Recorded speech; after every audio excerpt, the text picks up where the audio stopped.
All right, so today we're looking at one of my favorite ways to begin progressing people into a push-up progression. Now, this progression or this move that basically is just a made-up way to load the scapula, shoulder, elbow, and wrist, as well as the spine through just the necessary bracing that we need to be able to achieve to maintain good position and keep the correctly loaded as far as the upper body correctly loaded while we perform the push-up. So we're going to get into a quadruped position here, and I call these push-up bows. Somebody give me a better name for it. Happy to change it.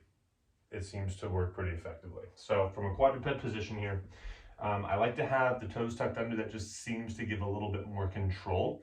And so what we're going to do here is start by drifting back a little bit and making sure that the pressure into the floor is evenly dispersed throughout the palm. So yes, I want to load all these knuckles and the thumb through here as far as my palmar pressure, but I also want to make sure that I'm loading this bottom corner of the heel of the hand and this bottom corner of the thumb kind of palm area as well. So that pressure should be pretty evenly loaded across the entire exterior. And what this is going to do is force the wrist joint to do its job of articulating in order to allow us to come over into extension as we get more and more acclimated to the loading needed for the push-up, or the loading capacity that we need to be able to perform the push-up.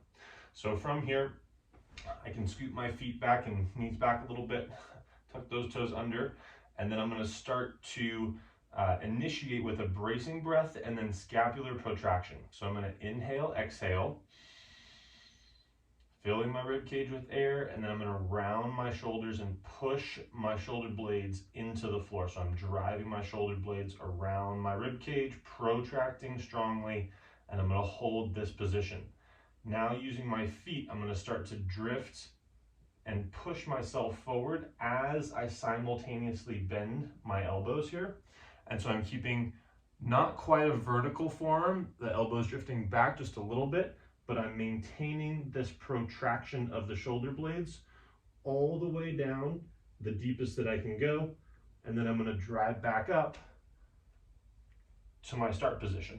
And the start position could range from kind of anywhere like you see here with the shoulders just about above the wrists to all the way back here, which would just leave us with a more kind of angled trajectory, bending at the elbows as we round the shoulder blades, drifting forward wherever we can go, keeping that palmar pressure, drive back up, finish in that same protracted position with the shoulder blades.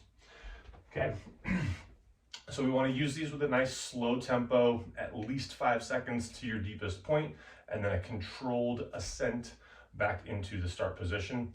Anywhere from 4 to 6 reps, spend about 30 to 45 seconds of time under tension for a couple of sets.